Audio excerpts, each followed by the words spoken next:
good morning, afternoon, or evening, and welcome to the Bloody Disgusting Network. The following show is just horrifying. Beware.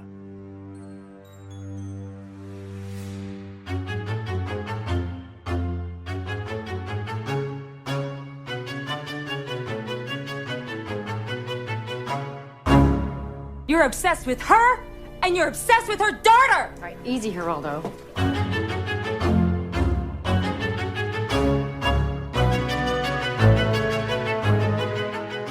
And welcome back to Horror Queers.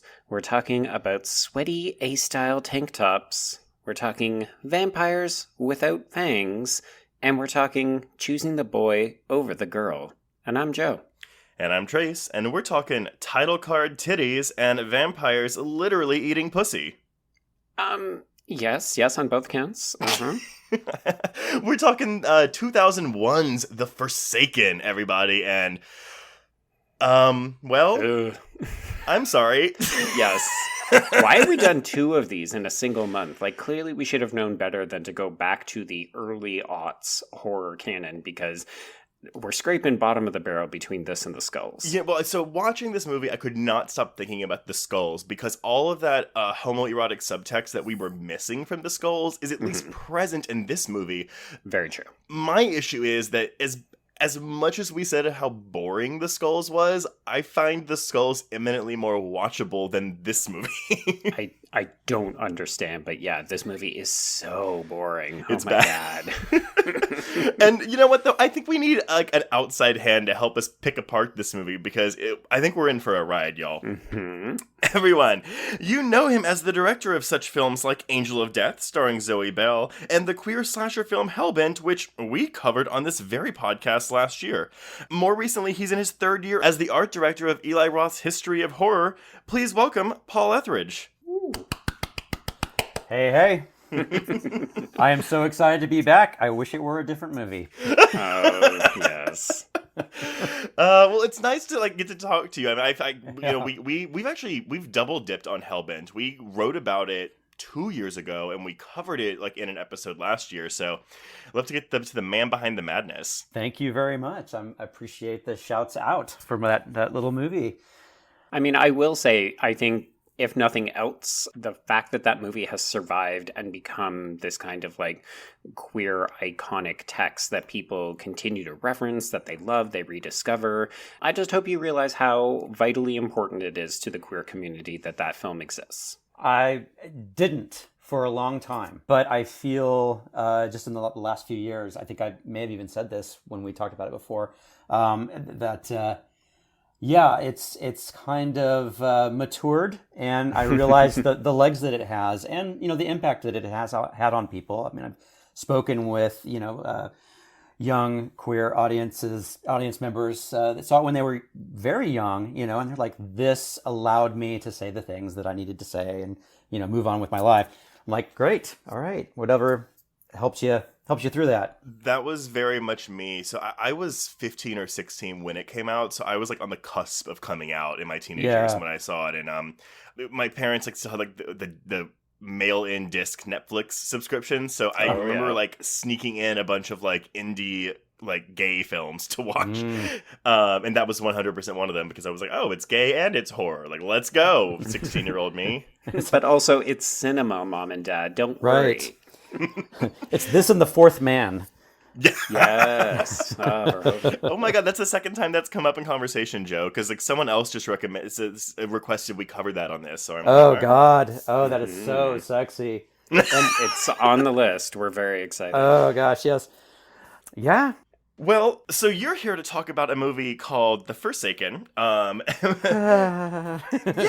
I mean, let's we're not going to beat around the bush here, y'all. Yes. None of us like this movie, right? No. And it's you guys gave me some choices about what to cover, and I remembered seeing this film, when it first came out, and thinking, oh, that was kind of sexy. That could be fun. Little, vampire, little homoerotic vampire thing. Mm-hmm. And watching it now through, the lens of where we are in our maturation as a society, it is a toxic fucking movie. Yeah. And it's not sexy. It is not sexy. And I would even argue that it's not homoerotic. But that's what we'll get into. We get accused of this all the time for reaching. And sometimes when you have, a movie with two men who are on a road trip together, right? You got to grasp at those straws. Yeah. And I think I don't think it's the performances, and I'm gonna come down a little hard on writer-director J.S. Cardone here because come down hard. I don't think he's a good writer, and I don't think he's a good director. No. His other claim to fame, like he's done a couple films. The one that that popped out the most to me was 8mm 2, which is a direct-to-video sequel to a really shitty Nicolas Cage movie. Mm-hmm. And he directed that, but he did write The Covenant, Joe. Yeah, which is very homoerotic. I remember, but now I kind of want to go back to it and see if it's also not weathered well. I mean, it has not, but I would argue that it's more homoerotic than this. Well, because there's more nudity, and there's butts, and there's a lot of male butts in that movie, and there's men in Speedos in the same room together in that movie. Right. So I wonder if this was just sort of, the writer-director kind of testing the water. Do we know if he's queer in any He's shape married. or form? He's married. Not that means anything. Right. Well, I think the amount that both he as well as the stars, when they have been challenged, because when you research The Forsaken, it comes up on the most homoerotic horror film list. Unintentionally homoerotic. And so outside of that, which again, like Joe and I have written about The Covenant. We haven't covered it for the podcast yet, so that's that. But he did write the remakes of Prom Night and The Stepfather. So it's like, in the 2000s, this man did have a career. I guess it just fell off after the 2010s, during the 2010s. But I don't know. Like, I saw this movie for the first time last year. Y'all both saw it around at its original release, didn't you? Yes. I probably saw it opening night. Sadly. Oh my god. Oh wow. Yeah. And were you attracted to it because you kind of got a sense that it had a bit of a queerness to it, or was it just like, oh, it's sexy vampire boys? I don't know that I knew it was sexy vampire boys. I was at a place where I saw everything. Mm-hmm. Right. And I'm sure that, Kerr Smith was in Dawson's Creek yeah, and, I was friends with Kevin Williamson and, so I kind of knew that. And Brendan Farr, I certainly knew. Mm-hmm. Jonathan Schaech? I think it's... I say Schaech. Schaech. Yeah, that's it is right. Schaech. Yeah, it is Schaech. You're absolutely right. And that's why I don't say his name. That's okay. I can never remember how to do it. I know him from, all the indie movies that he used to do. Mm-hmm. So that is what attracted to me. And then, of course, it's just a horror film. Right. I feel like the horror audience in general, like, will always complain about, like, when a movie's bad, but we'll still go see it no matter what. We're doggedly faithful that way. Well, I think partially it's because half the time we think, oh, well, this movie got terrible reviews, or people say it's not good, but we'll either go to see it for ourselves, or we'll say, well, you know what? We can't trust mainstream critics. Like, I'm thinking of the number of times people have said, oh, well, this movie is a piece of garbage. And then, 5 years, 20 years later, horror fans are like, this is a classic. What the fuck were we thinking? John Carpenter's The Thing was panned. Yes. And here we are. It's just... we're recording this on the 10th anniversary of Scream 4, which didn't have a very good reception when it came out 10 years ago. Mm-hmm. And in the past 5 years, it's like, oh, people are like, oh, wow, this movie's actually great. And of course, in that case, that movie is great, as opposed to this one, which I don't think we'll be getting a resurgence anytime soon. No. But, Joe, did you see this in theaters too? I honestly can't remember, but I want to say yes, because this is exactly the kind of film that my sister and I would have gone to see in theaters. And we, like Paul, we definitely knew who Kerr Smith was. And for me, the attraction was Brendan Farr, because I was watching him in Roswell, and I thought he was so fucking hot. So I still think he's really... I don't know what he looks like now, but... he still looks really good. And he plays gay characters a lot. He does. And Simon Rex was in it, and this is probably right around the time that he had his infamous recording. See, Trace is always like, I don't know what you're talking about. You always try to bring that up whenever we talk about Simon Rex. I'm like, he did gay for pay porn, Trace. So, okay, no. So my husband has brought this up to me multiple times because he loves Scary Movie 3. And so every time we watch Scary Movie 3, he's like, oh my God, yeah, like, let's look at Simon Rex's porn. But isn't it like a lot of solo videos? Like, it's masturbation videos. It's not like... I wouldn't call it gay. Yeah. But he did it for a male audience. Yes. Yeah.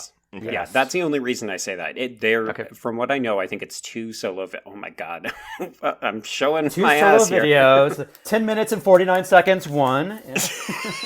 One of them is when he's fixing a bike, and then he's like, "Oh, I've just got to relieve myself," and he just like jacks himself off next to it. Going into myself here a little bit. I'm really not a fan of solo vids. I really need the other person, but I also need the story. So again, another reason why solo vids don't work for me is because it's usually just, let's just watch this quote unquote straight guy jack off on a couch. Okay. Mm-hmm. Yeah, that doesn't work for me either. I actually do not watch porn frequently. Oh, Paul, I'm so sorry. It is the story that I love. I love the opening bits, the setup, and the dialogue. Yes, absolutely. See, because we all appreciate cinema, clearly. Right. So we're like, give me the story as well as the hottie. I do. I'm not going to say frequently watch porn, but I do partake in the viewing of pornography. And I cannot tell you how much it upsets me if I'm on something like Pornhub and I start the video and it's like, they're just immediately going at it. No. I need like best friends are hanging out and one of them grazes the other's thigh and then something happens. I need at least that, like something. And that's usually where I turn it off. Yeah. Okay, so how do you feel about somebody stealing the other guy's wallet and then picking him up like a sexy hitchhiker, and then they have road adventures? When that reveal comes out in this movie, I was like, he is not nearly angry enough for, like, he's the entire reason he's in this situation, and he's like, oh, bat's eyelashes. Oh, yeah. Well, it's because they're making fuck eyes at each other this entire movie.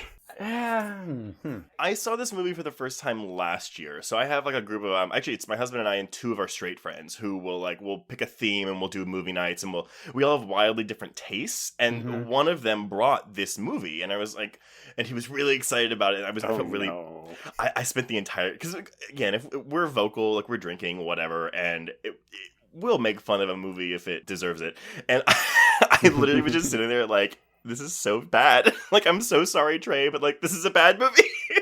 Oh my God. But it was something that was formative in his youth, like growing up as a horror fan. So it's, again, who am I to knock that? Because don't we all have those kinds of movies? Absolutely. Yes. Yes. But yeah, so let's go into this. So director J.S. Cardone, so you may have been able to tell, he was influenced by films like Terrence Malick's Badlands from 1973. Oh yeah, absolutely. That's what I thought. Because this it's is set in the Badlands. desert, and that's it. Well, because the other big influence was Catherine Bigelow's Near Dark from 1987. Yeah, that makes more sense. I would argue there's some Lost Boys in here, and From Dusk Till Dawn maybe a little bit too. Like, it's really a hodgepodge of like the least creative aspects of all these films. Yeah, there's not an original idea in here. It's really just the poo-poo platter of of dusty vampire movies. Hello, one of these girls is a homing beacon for vampires. This film is adding to the lore. I mean, y'all, this movie flat out opens with this actress, Izabella Miko, who I only know her from Coyote Ugly. That's the one thing I've seen her in. I think so, yeah. But it is this character, and I'm putting characters in quotes because she's nothing. She's a piece of furniture. She's furniture. They carry her around for the entire film. Yeah, they do. Sometimes literally. Well, why do they care about her? That was always question. I know. This is sort of what felt like it was such a toxic bro movie to me, because the woman. Well, there are several women in this. One of them, is dispatched almost immediately. The other is nothing but a sex pot. Who gets called a bitch and a whore the entire All of them do. Every single woman is called nothing but a bitch or a whore. Yeah. And then the leading lady she stands upright twice in the film, and the rest of the time she's topless and unconscious, and the guys just try to figure out what to do with her. Even the scene when he undresses her to look for bites, like it is still really uncomfortable because it's horrible. It's really bad. And she has not a single line of dialogue until the last 20 minutes of the film, and even then, it's about 3 lines at the beginning of the siege, and then she has her, I guess I'm going to say, a monologue at the end of it where she says bye. Yeah. Thank you for saving me. Well, I guess I'll be going. Literally, it's like that. Cool. Who are you again? Yeah. I will say, because I know I've seen the cover of this like on the Blockbuster shelves when I was like perusing them as a kid, and I think I always got it confused. So poster art goes through like phases, I feel like, with especially in the horror genre, and rom-coms actually. Rom-coms are also really bad about that. But I always got this confused with a movie called Soul Survivors with Eliza Dushku. Because I think it would have come out around the same time. The only difference is the color palette of that cover is like blue and gray, whereas this one is red and orange. Yeah. Yeah, but this one is like, they were so obviously deliberately mismarketing this because it is Izabella Miko standing front and center, and like the 2 guys are kind of like leaning towards her over the hood of the car, and you're just like, what movie is this from? Yeah. She should be in the trunk asleep. I mean, and you know, Paul, your bro movie accusation is correct because again, like this movie opens with this actress in the shower bathing blood off of her, and the title card literally appears over her naked breasts. Like it is. I felt. I mean, I'm not like nudity, whatever, totally fine. But the way that in which this starts, I was just like, I feel gross watching this. Oh yeah, absolutely. Yeah. I mean, I think I emailed you like right after that. I'm like, okay, here we go. Well, it very much to me, I definitely do get the homoeroticism between the characters. I do think it's probably intentional, or maybe because Kerr Smith and Brennan Fair had good camaraderie on the set. But I do think that Cardone, the way he shoots this and the way he scripted it, is very bro misogyny. Yes. Yeah, but it's also a lot of close-ups on like their pouty lips as they're talking to each other. It's a lot of them eating on dinner dates together. So I mean, I can see the homoeroticism in this. Okay, so you guys are reaching. Shut up. I think, and I will, throw myself into the boat. I think I already said this, that I misremembered it as being homoerotic. But I think that what it was, it just had pretty guys in it. But I don't, except for the very last exchange of dialogue in the film, I don't think that we have anything that we can legitimately hang on.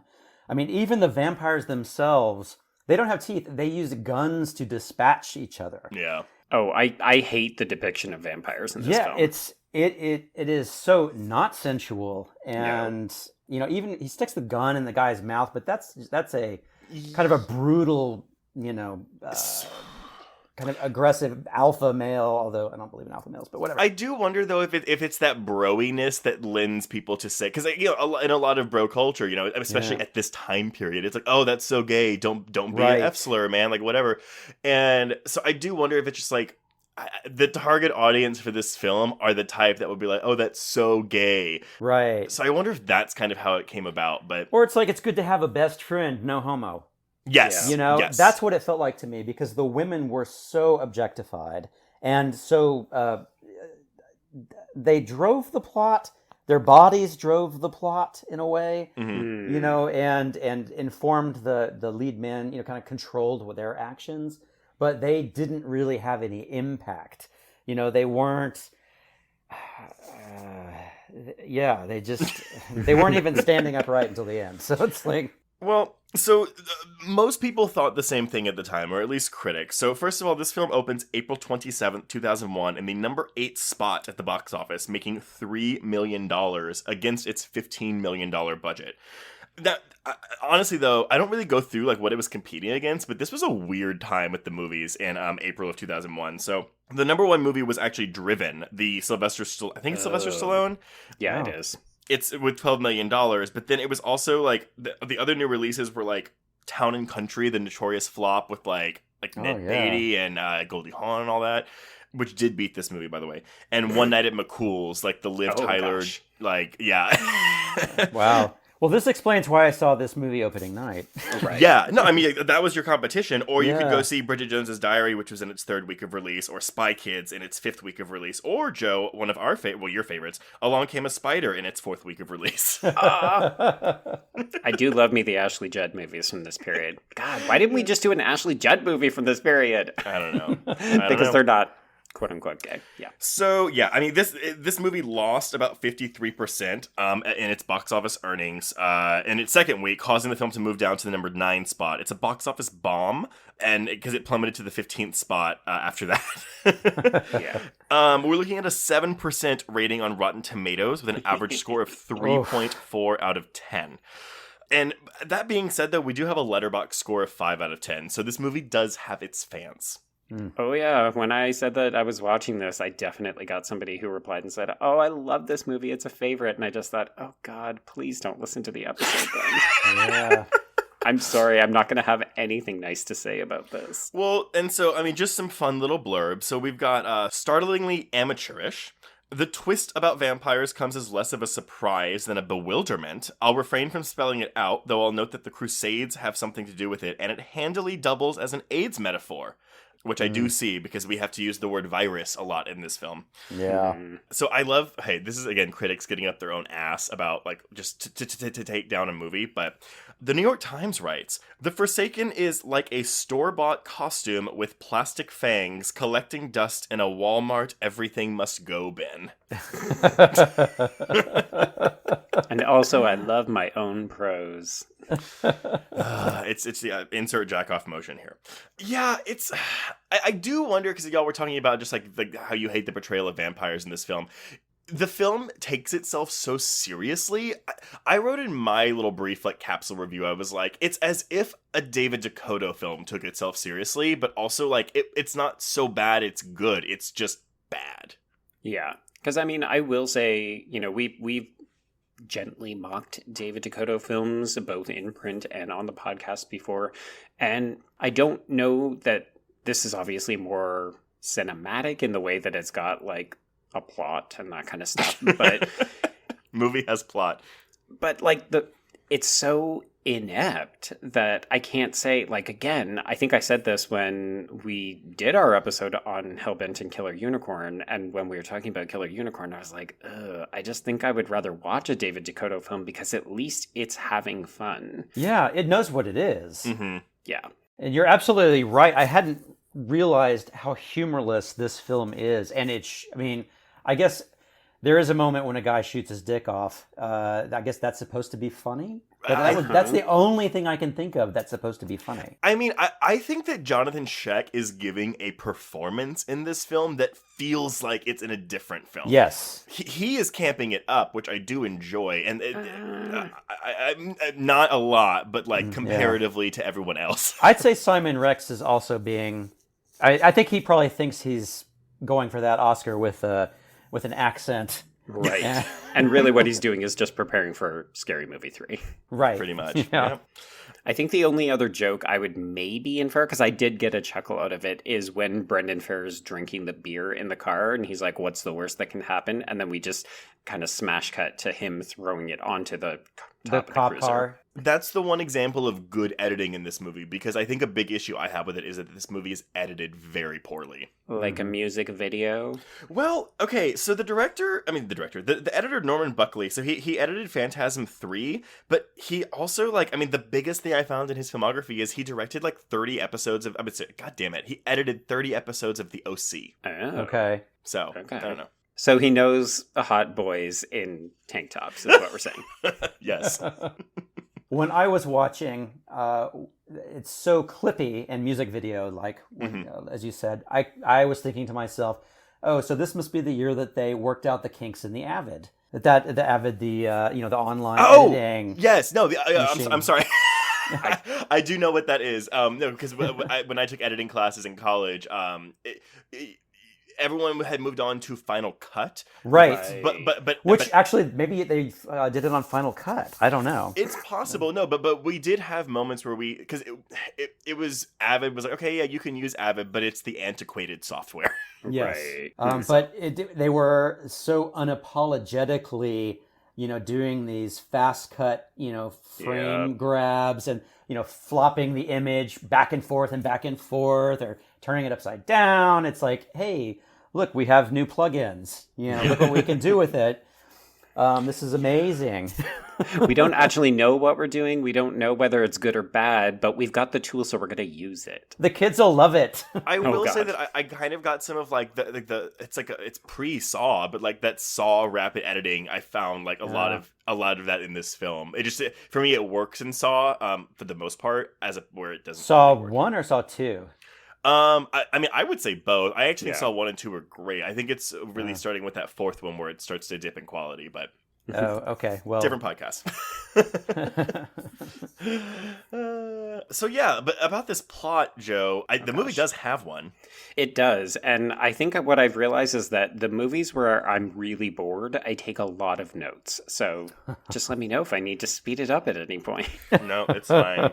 I've got like 3 pages about this 90-minute movie. Mm-hmm. But I do have an entire monologue from a diner sequence. So wait, is it the exposition about what vampires are? No, it's the one about consumerism and Monica and Bill. Okay. Oh, God. Oh, that made me uncomfortable. But go ahead. It's fucked up. All right. So we open with, as we talked about, scattered, nonsensical imagery as a blood-soaked naked woman who... do we ever learn Megan's name? Who knows? So I tried to listen for it, and I don't think we get her name. And if we do, it is a one-time mention way later in the film. I mean, she's not even conscious. They don't have any ID or anything. She's not conscious. So my memory is she may have said it as she said goodbye. Gosh. Which Thanks, is like... I'm Megan, by the way. Bye. Bye-bye. Bye-bye. I'm leaving the movie. The absolute right way to do it in terms of character development. Like a really rich character. Have your characters introduce themselves at the end of the movie. Don't you think, though, that the newspaper with her picture on the front page would have been like, by the way, this girl's name is Megan? Why, just because her family got massacred? You think that might get reported on? No, not in this movie. Well, maybe we are supposed to see it in the newspaper article or something. Jesus. But I mean, I wasn't going to work for this movie. It's not in the headline. If it's in the article itself, it's entirely possible. Yeah, if I have to scan the byline, no, it's too much work. So we get tits right up front, title, and then we're into the new metal as we've got credits. We're introduced to Sean, who is played by Kerr Smith, and he is picking up a convertible from what looks like a very questionable kind of chop shop place. I will put one bit of praise on this. I actually do think that Kerr Smith is doing the best with the material he's given. He's trying.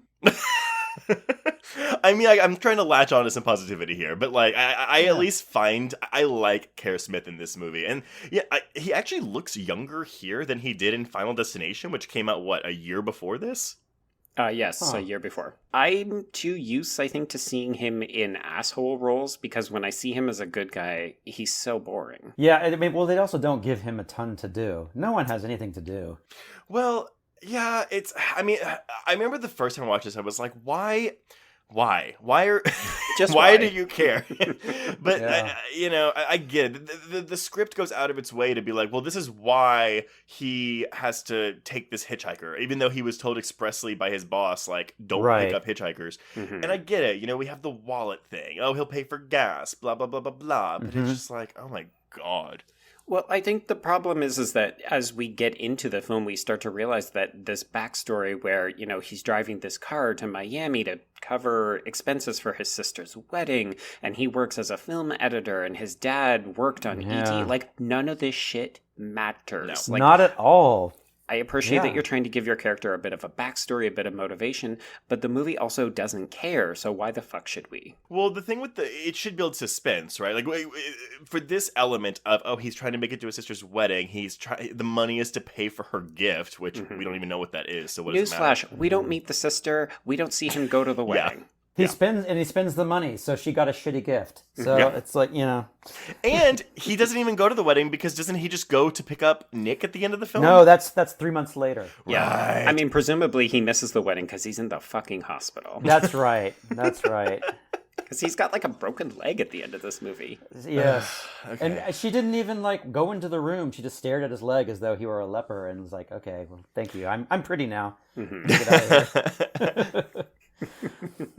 Okay, Yeah, there's so- just a lot of time spent on, like, it just felt like filler. I mean, Gotta even fill that like, runtime. all of that in the editing suite, it's like we lost a location last minute and we have to come up with a new backstory and a way to open up this movie. Yeah, just- because when we transition from this kind of car chop shop location and then go into what is eventually revealed to be a film editing studio where he has a Right. demanding asshole boss, and we see that they're basically trauma. Yeah. But it's like, okay, do we need Sean's coworkers making a bet over whether or not he's going to get this week off? Like, Right. again, who cares? Maybe it was they cut the film together and realized that they felt something was lacking at the beginning to set Sean up, and it's like, well, we're in post. We have these facilities right here. Right. But like it could have easily gone from the scene at the car shop to him on the road. Like, Absolutely. Oh, That's all we 100%. need. Yeah. And the car shop scene was a lot better than anything in the editing suite. yeah. Oh, yeah. Yeah. What, you didn't mean- like Class of Nukem High or Death House posters? I think if maybe his two friends had like maybe returned to the film later as essentially body bags just get killed off, maybe that would make more sense. But yeah, as it stands, it's just like, why is this scene in this movie? Right. Yep. Film students, pay attention to this. Yep. You can cut what you don't need. So yes, Sean does eventually make it onto the road, where he is immediately flashed by girls in a convertible. So folks keeping track at home, that's 2 sets of tits in about, Right. 10 minutes? Yes. Yep. Yes. And, I was going to give it shit because I was like, did women just do that? Do they just like flash people? Clearly it does happen because it also happens in Final Destination 2. But Yes. Well, I mean, I've certainly seen a lot of male butts in my life, just my being God, flashed. really? So, oh yes, I'm sure I've been one to flash as well. So Oh, okay. it does happen. It happens on the road. All right. So yes, so Sean gets flashed, and then he immediately gets a flat. And he stops at a gas station. This is when he realizes that his wallet is missing, so he ends up crashing at a dodgy hotel. when did Nick take this wallet? Did he see him earlier? I think we have to assume that it's when he stops at the station and he's talking to this mechanic. Got it. Yeah. But again, this is the kind of thing where you might want to show somebody lifting something out of the back seat of this convertible. But I think it's supposed to be a twist later that Nick stole his wallet. Yeah, that they're sort of getting together is orchestrated somehow. Yeah. But Yeah. I mean, it's certainly not a detail that you need to go back and review to figure out. No. Don't do it. The twist does not merit a second watch. No.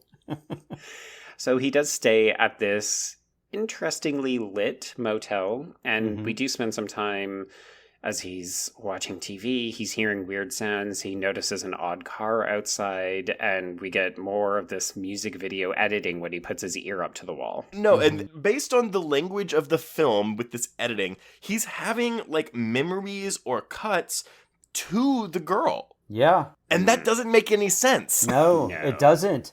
It is as though, once again, it's like we're reviewing the first or second cut, and it's like we need something in here to get people engaged again. Yep. Because it's moving too slowly and we're not seeing anything of interest. So we need to, put some pizzazz in there to remind people it's a horror film.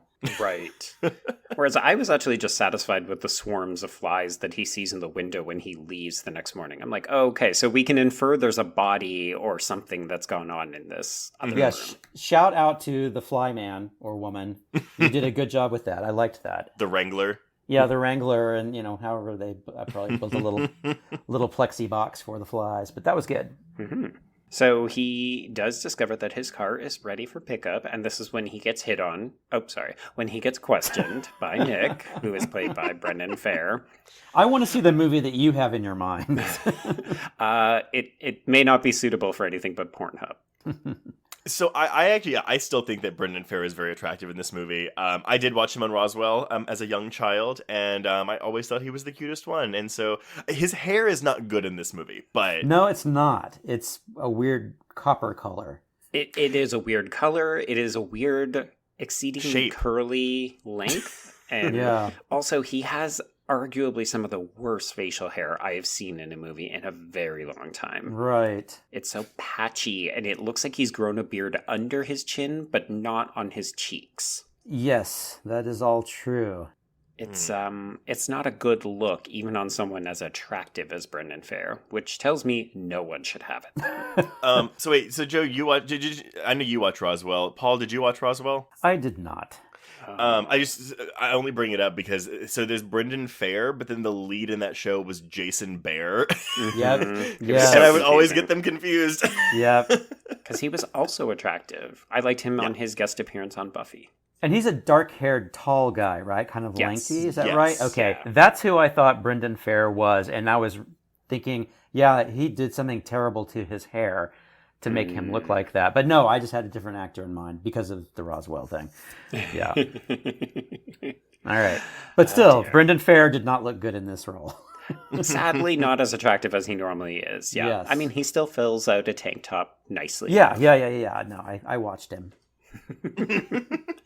So they decide to go on the road together, and Nick is going to pay for gas, and that's fine. So we get this exposition about Sean's family, his film career motivations, blah, blah, blah, the drinking and driving incident with the cop.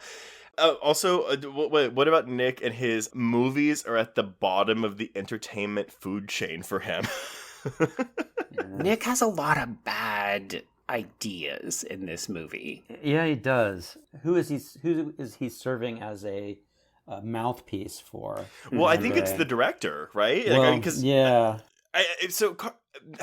This script has such a weight of self-importance to it, and look at how cool we are. And we'll get to it later when we get to the vampire explanation.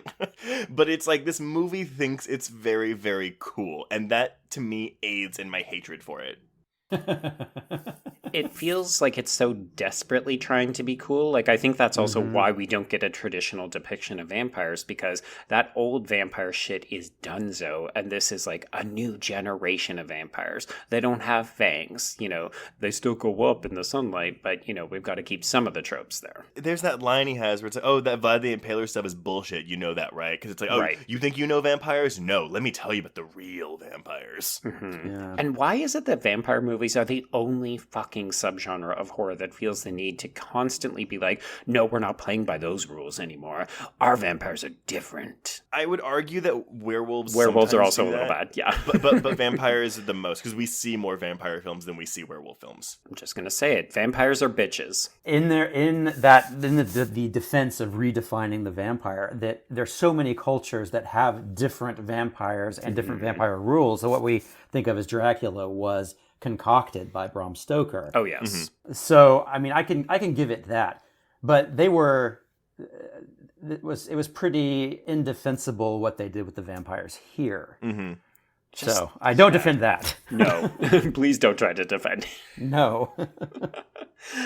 All right, so that night, it just goes from day to night, and we see them emerging from a pee at a rest stop, which... From a pee? Bro. I know, yeah. We can read this film in either of the two ways, right? It's very bro, hey, we're just taking a piss at this rest stop. Or it's like, here we are at this queer cruising ground where there's a group of strangers waiting for us when we come out. Yeah. So, yes, this is where we are introduced to the vampires, or the Forsaken, as this film would like us to refer to them as. So we have ringleader Kit, who is played by Johnathon Schaech. We have Kit's main squeeze Sim, who is played by Fina Orich. And I'm going to go out on a limb and say that she is actually my favorite character, even though, again, I don't think she's given anything to do, but I do kind of love what she's doing. Yeah, I like her. I definitely do. I wish that she were with us longer. Yes. Yeah, I honestly, I could, had I not been looking at the IMDb page for this, I would not be able to tell you the names of these vampires. Oh, God, no. No. Well, because it's also, they're all 3-letter names. So it's like we have Kit, we have Sim, and we have Pen. Yes. Wait, okay, I have to clarify this because is Sim the black woman? Yes. Or is Yeah, Teddy is the other one, played by Alexis Thorpe. Okay, so yes, Sim is laying it on thick. I actually had some problems with that, but I think that she did a good job with it. Because it's probably more of a screenwriting issue, right? Yes, than yeah, it is a yeah. I mean, performance. it's a this is who you are. You are this, carnivorous woman who devours men. Mm-hmm. I mean, and then that's how she played it up. I think she did. She did what she could with it, and she did well with it. That depiction, I didn't care for. Yeah. And who's the woman who, So you're thinking of Teddy, I think. Oh, okay, Teddy. All right. Yeah. Okay. And she's a soap opera star. She's been on The Okay. Young and the Restless and Days of Our Lives. Okay. Yeah, Teddy's not with us at all. So No, Teddy is here so that we can figure out how to kill vampires. yes, that's right. Okay. Yeah, Which is sunlight, by the way. Yeah. basically. Yeah. So they do some light questioning so that we can establish that they are bad news and that they are not to be trusted. We also see that Nick is hiding something as Sean is being questioned. In his man bag. Yeah, it's definitely a mad bag. Question about logic here. So we do get, I want to say it's Teddy that asked Johnathon Schaech, why, he's a hunter, why don't we just kill him? That's Sim. Okay, yes, so Sim says this. So, and then Kit, Johnathon Schaech, just goes, oh no, there's a time and a place for that. When you're all dead. Yeah, when is that time and place? Why don't you just kill him? Kit seems to also have some very questionable motivations throughout this film, because there's one point where Sim and he are the last two standing, and she says, why the fuck don't we just find a new day driver and get on with our lives? And he, again, is like, no, we gotta go after them. It's really important. You're like, but is it? Priorities for these vampires. I don't understand. What's his priority? I'm wondering. I don't have the answer for this, but he did try to make, Kerr Smith his day driver. Mm-hmm. So maybe, I don't remember his delivery on that line at that point. Maybe that was just something he thought up and spur of the moment. Maybe. I don't know. I didn't understand that whole kind of plot element there. That all of a sudden everyone's bleeding out. It's like, you're going to be my day driver. Yeah. It's like... I'm not sure why I think you're going to survive all of these mortal wounds, but yes, you'll be driving my car later. I can't walk. My leg's broken. So I did want to address that this is also where the misogyny for me really kicks into high gear, particularly around Sim's character, which makes me exceedingly uncomfortable when she is the sole person of color in this film. So she at one point leans over and she asks if they've got any money, and she is then told, don't be a bitch. Yeah. And I'm just like, okay, that's a bit of a weird statement. And she will continue to be referred to as either a whore or a bitch throughout the rest of this film. All of them. Yeah, Yes. because that's all Nick keeps calling her a bitch constantly, but then also Kit does too. And it's like, I feel like Sim would be able to take care of herself on her own. So the fact that she's exuding this strong female vampire, but she's constantly basically Kit's servant. Yeah, it's kind of gross. I do think that the film has a weird issue with eroticizing the other in this capacity. So on one hand, I kind of like that it's it's a mixed race vampire love story, but also the way that she's presented is very much she's just his bitch. It's not progressive. Yeah. It's not progressive. She's a concubine, essentially. There you go. Yes. Yeah.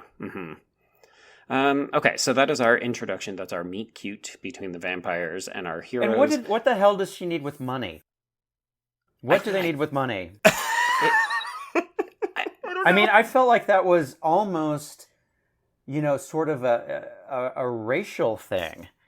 That we were supposed to be the black woman asking for money. Yeah, we're as an audience, we're like, oh no, Well, the whole group of them is very much presented as, oh, these are weird outsiders.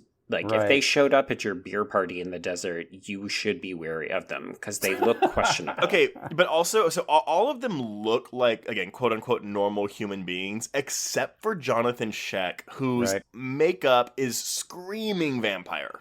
Also, are we sure that they didn't just style his hair like he's a gremlin with a gray streak? Yeah, I guess.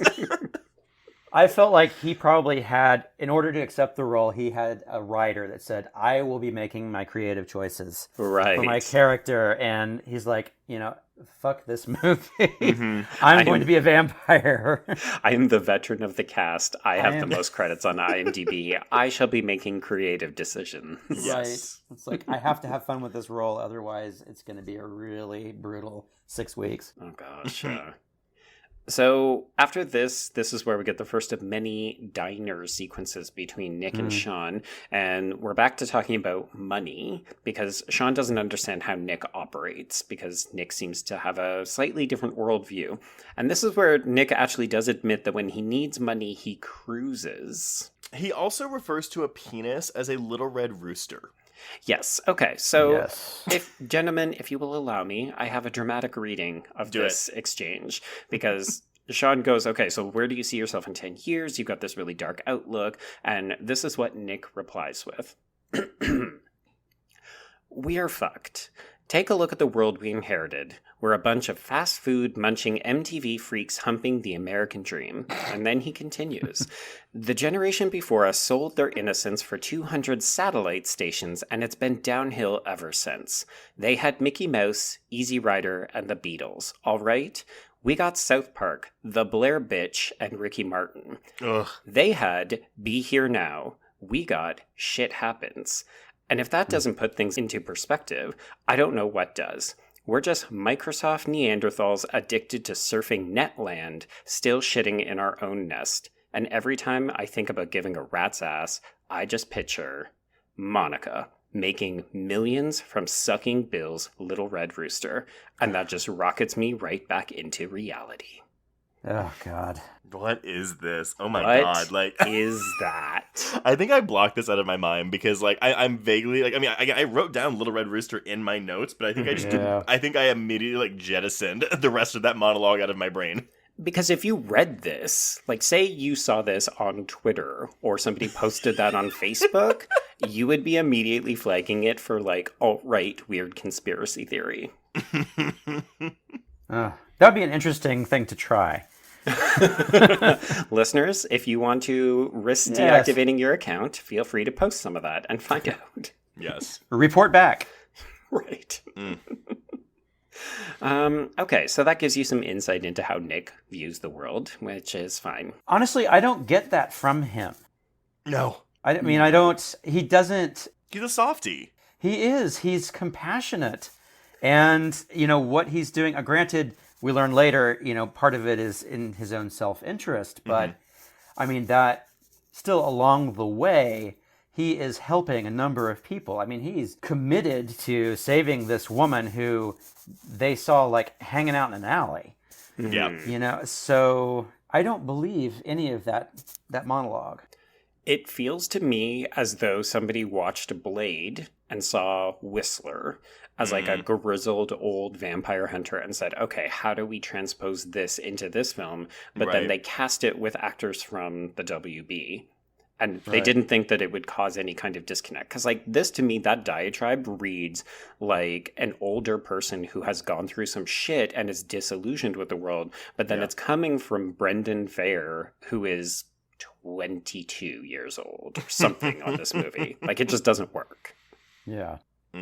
Well, meanwhile, Tit Girl is in the diner because that is exactly what I referred to her as my notes since I did not know her name. Rude.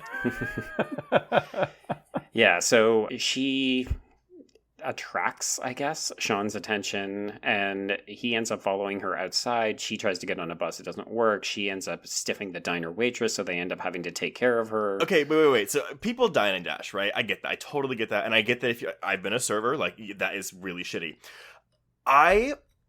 She stiffed her on a coffee. Yep.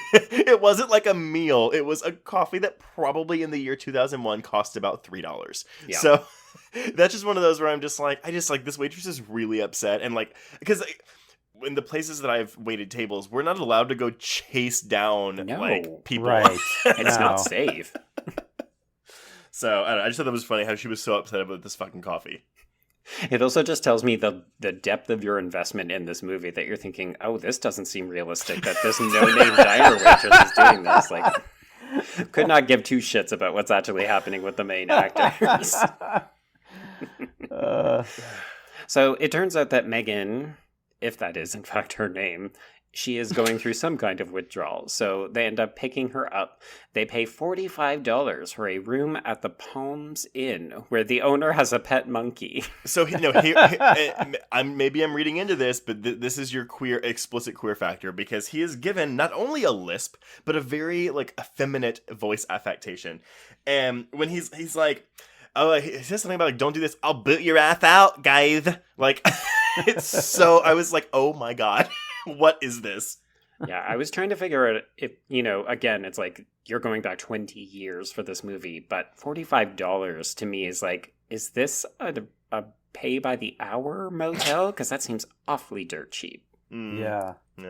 I mean, I guess they are in the middle of the desert, so maybe it's just like a rest stop for truck drivers or something like that. So yeah, because they're I think they're either in Nevada or Texas, because they get to Texas for the last half of this movie. Oh no, they're definitely in. I mean, they're going from L.A. to Texas. Having made the drive, you do not go through Nevada, I can tell you. Oh, sorry. They filmed this in Nevada. That's what I was thinking. Got you. Yes, sorry, yeah. okay. So that's what I was thinking. But it's supposed to be in that western side of Texas where it's just desert constantly. Mm-hmm. Yeah. So this is when Nick goes into bossy boyfriend mode, and he demands that Sean fill the bathtub. He wants ice. There's this very uncomfortable scene where we get to watch Nick strip Megan. I guess the only good thing is that Nick himself doesn't seem at all interested in her, so it's very clearly a fact-finding mission to find the bite above her vagina. We have Sean walk in and at least be like, dude, what the fuck are you doing? Because yes, that's an appropriate reaction to walking in on this. But it's still does the bite have to be round or pussy? Well, that's the thing. And also I think it's meant to be a condemnation of Kit as a character that, he would bite her there of all places. But for me, I'm watching this and the way it's filmed made me uncomfortable. Yeah. So this is on Cardone. Mm. Yeah, this felt like more titillation for us. Yes, absolutely. And I would have bitten her there as well. Really? Yes. As a vampire. If I were a vampire. Well, it's obvious that they're trying to hide the bite. Remember that Nick looks between her fingers and toes first? I mean, everywhere you would have a heroin needle, I guess. Right. So I guess if I'm, trying to be discreet about my nibbles, that's probably a good place to do it. And if you're already getting down there, the woman's probably pretty relaxed and not really paying attention to the blood that you're sucking. I'm guessing. I mean, I've heard. Rationalizing this. I don't mind that part at all, that's where the bite is. And thank God it was at least a sexual bite. The only reason the bite... Okay, so from a filmmaking standpoint, the only reason the bite is there is not narratively based. I mean, again, like you said, Joe, it's kind of going for, it's a condemnation on Kit. But the only reason the bite's there is so that we can get this actress naked in this scene. Yes, absolutely. Yes. Yeah. Absolutely. Both of those things are true. Yeah. So also then, I'm thinking what you said, Paul, makes perfect sense to me. Does that mean we're supposed to read the way that the Forsaken are kind of costumed and filmed? Are they meant to be representative of junkies? I mean, I think that is one reading of it. Yeah. No, I think that's on point. And again, when we get to the actual virus itself, because again, the whole thing with the virus, we have a drug cocktail that can postpone the effects of it, but it won't cure it. Right. And that's where we get into our AIDS metaphor. Yeah. Or that, yeah. Yeah. Well, we'll get to that because I think we have to have a whole conversation about it. Yeah. Okay, so let's cut to the desert where we've got a bunch of idiots who are partying and shooting guns. Yay! You won't see them again. No, exactly. We will not. But Paul, I think you have a connection to one of these actors. I do. Brian Kirkwood, who was played the love interest in my film Hellbent, makes an appearance as the gun-happy random desert dweller. It's the guy that shoots his dick off. We'll just say that that's probably his character name in the credits, actually. But frustratingly enough, I mean, you know what happens, but you don't even get the confirmation that happens. If you're gonna shoot a guy's dick off, I need to see bloodstained pants. Well, this whole scene, again, editing is weird. We get the what's essentially the climax of the scene when Kit punches through the guy's chest. Yeah.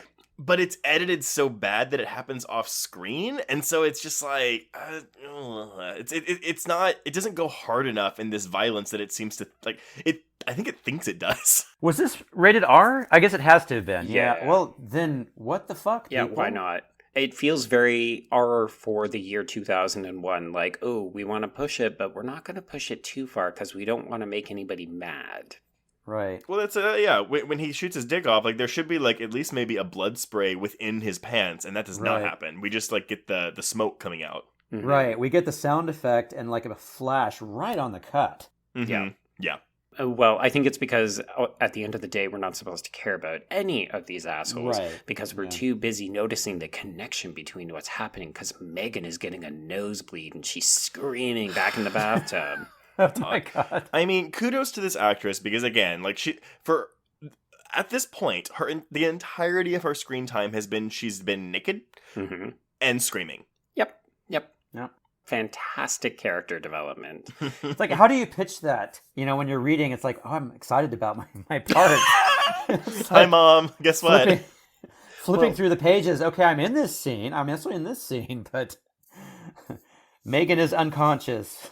It's a little uncomfortable too, right? Because, I mean, again, hopefully she went into this film knowing that she was going to have to be nude or partially nude in different parts. Yeah. But from my perspective, when I was doing research on her, because, I only knew her from Coyote Ugly as well, and I saw, she's Polish, and this is like basically her Hollywood debut. She had to learn how to speak English for this role.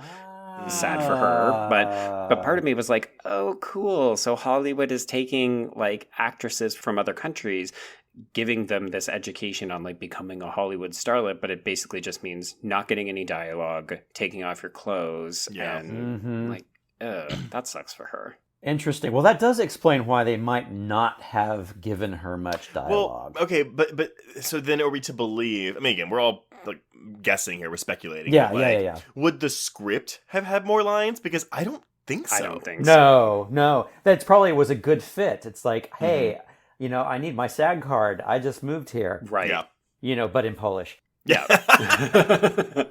It's like, I am not at all uncomfortable with nudity. Yeah. Perfect. We have a role for essentially a cadaver. Yeah.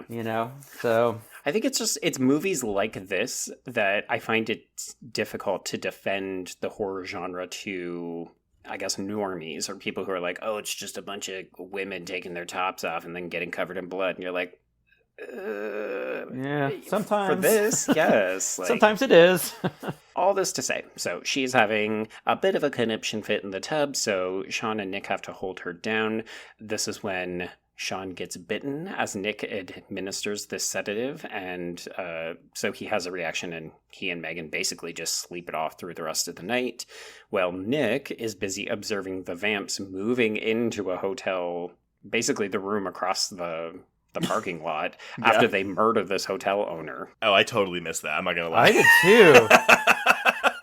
It's like a blink and you miss it. He's looking out the window. You see the guy trying to be like, hey, you're causing a ruckus. And they just snap his neck and then they carry some chick in. Oh. Yeah. Okay. But what about the monkey? Hopefully the monkey found a new home. The monkey's been infected with the virus. Oh my God, stop it. Yes. Vampire. See, what if this had become a vampire monkey movie? That would have been fun. Outbreak, only vampire. Yeah. So the next morning, this is when Nick and Sean go. Basically, this is Nick educating Sean about the reality of vampires. So they go out to where Penn, that is the Simon Rex character, he's sleeping on the car. Nick smacks him in the face with a shovel, and then he gets Nick to open up the trunk. This is where Teddy goes up in flames, and she ends up exploding. So this is your, hey, vampires are real. Really dumb of her, though, because she basically they open it, and I think Sean goes, there's just an old tarp in here. And it's like, cool, she's not caught. Let him shut the trunk. Yeah. I don't think Nick would have let him get away with that because he probably knew she was in there. But yeah. It's like, you could have played it better, Teddy. I'm really confused about why a vampire would instinctively like dive out of a trunk into the sunlight, knowing full well they're going to die. Yeah. Yeah, Good and question. why stay in the trunk anyway, where, you're in a hotel room that you can have any room you want. Well, right. And again, I think this is meant to be a bit of a clarifier on the relationship between Kit and the rest of his acolytes, where he wouldn't let Teddy stay in the room because he and Sim are too busy fucking and biting this girl. But you're right, Paul. Like, you've killed the motel owner. Just stay in another room. Well, no, because that's why Sim was asking for money earlier. Oh, God. Oh, no. Vampires who need to ask for change. No. Thank you, movie.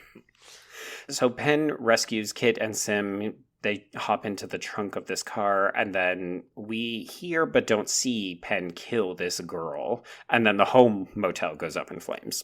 One thing that I do like about this is I like Penn speaking with Kit he's speaking, and we're not hearing Kit's telepathic thoughts towards him. I actually think that is a novel thing that I actually like that this movie does. Huh. Okay. And again, I'm grasping at straws. I'm grasping at straws, y'all. I don't mind it. I could have done with a little less of it. Like, it's fine here, but then we have to get a whole scene where Penn is just talking to Kit. Talking to himself. Yeah, like, it just kind of makes Simon Rex look like a bit of an imbecile, which I don't think he needed that much help with. Yeah. It's a lot to put on his shoulders. Yeah. Poor Simon. I mean, he's got a good figure, but can he take the weight? The answer is no. No.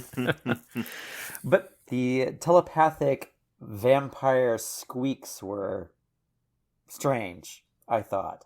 Did you guys hear those? The little voices on the tracks? No. Is it so when Kit is speaking back to him, we're hearing like... Yeah. Oh, yeah, essentially something like that. I heard nothing on my end, so maybe my ears are broken. I definitely didn't pick it up on my subtitles. Okay, yes. No, I mean, it's not English or any, it's not recognizable as a language. It's just I think it's like squeaky bat noises. Oh. Yeah. Oh, Well, I guess that would have made sense, but there's no vampires turning into a bat in this movie. Yeah, No. We don't have a budget for that. No. So it made it kind of comedic when I watched it. Right. Yeah, it would be. Unintentionally so. Yes. Yeah. Oh, absolutely. Yeah. As we said, there are no intentional jokes in this movie. No. All right. I'm sorry, really quick though, but that's actually kind of surprising, being that we're in a post-Scream world where so many of the films coming out with this type of cast too were being self-referential, were being witty, and this one is just like, nope, I'm not a loser like that. I mean, we were still getting films that were desperately trying to prove, like, we're not following the Scream model. Like, I'm thinking Valentine has some jokes, but they're also... It really is trying to be a straightforward 80s throwback. So I can't help but wonder if maybe this film said, sure, we're going to follow some of the model, but we're not going to do it all the way. I guess it's 01, so it's like, it's after Scream 3 comes out, so... Yeah. Yes. I would have been fine with the serious tone if it had been done well. Yeah. I mean, that's really the biggest sin, is it's just not a good movie. So whatever they did, it just doesn't work. Yeah, like whatever decisions they made, whatever tone they were going for, they're not hitting it. So it doesn't matter that, like, oh, maybe comedy would have been a better way to go. We all know, but whatever they opted for is not working. It could have used some Fright Night charm. That's what it could have used. Absolutely, Fright Night. And that's sexy. I mean, it could have used some of that, for considering all of the skin that we see. Yes. It is shocking that this film is not sexier. Mm-mm. Well, because we don't even get a sex scene in this movie, although we do get the bloody makeout session in the car between Kit and Sim. I think we're supposed to read that as sex, but he is so aggressively biting her neck that it's kind of vulgar. Yeah. Yeah, absolutely. And blood is just jetting. I mean, it feels violent. It's like an assault. Yeah, it's not like sexy bloodletting like we might see in something like The Hunger, right? Yeah. Right. This movie. Okay. So this isn't exactly the way it happens. Technically, we're cross-cutting between Nick explaining what's happening and then also Penn talking to Kit, but I'm just going to get it out of the way in one fair bit. So we'll address the Penn stuff. Basically, he's talking to Kit, and they're having like this long, drawn-out conversation, and then this is when the police officer returns. And we do get this great scene where the police officer opens the trunk and they just blast him with a shotgun. And he goes, way back onto the hood of his own car, and then they light him on fire and the cruiser. So I don't want to say I liked this because it also feels like more mean-spirited than what the movie is, I guess. I don't know. I just feel like burning this guy alive is just a lot for this movie, but maybe I'm wrong. It's a different experience because, I mean, you could say we've seen somebody get their heart punched out, but there was something amusing about that, right? Like, it felt a bit wink, wink, nudge, nudge. Here, this feels like, oh, is Rob Zombie stepping in for like a day of reshoots or something? Yeah. I mean, yeah. The difference, too, is that the heart being ripped out is sudden, and, of course, the visual is so absurd. Right. This is, I mean, being burned alive is torturous. Mm-hmm. And it's also, everything here is real. Yes. In a way. It's not, a vampire murder. Mm-hmm. There's nothing fanciful about it. It's, this could happen. Right. Yeah. So for me, it just made it uglier. Although I did watch this scene over and over again. This is the only scene I did that for. Oh, really? Just because I kept noticing, okay, so the blood's already preset on the window of the car that he flies back to, but then there are a couple of frames that they insert where they splash blood on a piece of glass. I'm like, in my mind, I'm imagining them going back through reshoots, to like plug stuff in. That's okay. So because obviously Joe and I are not filmmakers, and it's always nice when we have a filmmaker on here that like has the eye for things like that. Because I never would have caught that. No. I mean, I can't say that that's what they did, but considering the way they cut it, it didn't feel like it was a vision. It felt like it was a Band-Aid. Yeah. Okay. Interesting. Like, okay, so we have this stunt, we're presetting the blood so it splashed up on the windshield so he's been shot. But, because the shot is so long and you're seeing him fly through the air, the audience is now getting to see that the blood's already there, so we got to cover that. Right. How do we do that? Well, we, insert this one little shot, that literally, it's probably 6 frames. So, anyway. But it's not enough to, like, if you look for it, you will not be fooled. Yeah, exactly. It felt like a Band-Aid, like I said. It didn't feel, visionary, I'm storyteller. Right. It's like, oh, fuck. As a lot of this movie did. Yeah. So now we're going back into the Nick and Sean show. Yes, and this is where we start to get a little bit more details about Nick and the fact that he was bitten by some bitch at a party, and then he explains that he has discovered that there is, here's the kicker, gentlemen, there is a drug cocktail that he takes to slow the infection that originated from HIV medication in the 80s. It is just no. Do not do this. A lot of liberal usage of the R slur that is thrown around in this movie, which again is just very of the time. What's the R slur? Oh, okay. Because he calls Simon Rex that a lot. But yeah, it's on the nose, isn't it? I don't think it's on the nose. I don't think that there's a weight to this that immediately took me out of the film because it's based very suddenly in real world life events. And as much as I wanted to enjoy this movie as a bit of a homoerotic romp, all of a sudden I'm thinking about, really, we're going to tie the genesis of a potentially like vampire life-saving concoction to something that killed thousands, if not hundreds of thousands, tens of thousands of people from the queer community. Like, it was really tone deaf to me. But you know that they were not caring about that. No. Yeah. But I also then can't give this movie a pass. Like, this movie immediately tanked in my my esteem, because I was just like, fuck you for this. Do not do this. Well, for me, when they got to this point, I felt like, okay, so they're going to try to make these vampires real. They are reaching for something that everybody in the audience will have heard of, will be at least somewhat familiar with. Right. Okay, so, we're working on a cocktail for HIV, so that is what we're going to be building off of to make these vampires seem real and scary. Mm-hmm. I mean, that may have been part of the pitch. It's like, what if vampires are real? you know. Yeah, but so I very rarely give out anything. If I'm scoring a film, I very rarely give it anything less than a 2. Like if I don't like a movie, I'm like, okay, it's a 2. But like a movie has to pretty much offend me to merit like a 1 or a 1.5 usually. Yeah. Because I'm always like, I can find something to be like, okay, yeah, like yeah, whatever, it's not good, but here's this, so let's slap it a 2. But I've had people ask me, well, what do you think is offensive? Something like this, I think, is a little offensive. I think so. Yeah. Yeah. I just think it's so unnecessary. Like, you could easily say, yeah, you know what? We discovered this cocktail of drugs, and as a result, we can stem the development of this vampire virus. But there's a deliberate use of the word infection and virus, and then to kick it back to this HIV medication, you're just like, oh, you fucking assholes. So are you, okay, I just on its face, I'm willing to give this a pass, just because I'm seeing how they may have been trying to tie it into real world, and they are tone deaf because they're not thinking of it, you know, from 2021, and they're not thinking of it from a queer perspective. So, are you saying that your reaction comes from them equating being queer and infected with HIV to being a murderous vampire, something that is monstrous? Or is it just that there isn't any kind of nuance? Well, no, not nuance, but just they're not honoring the people who actually died from this disease. They're creating something fictional out of a very real disease. Yeah, that killed people.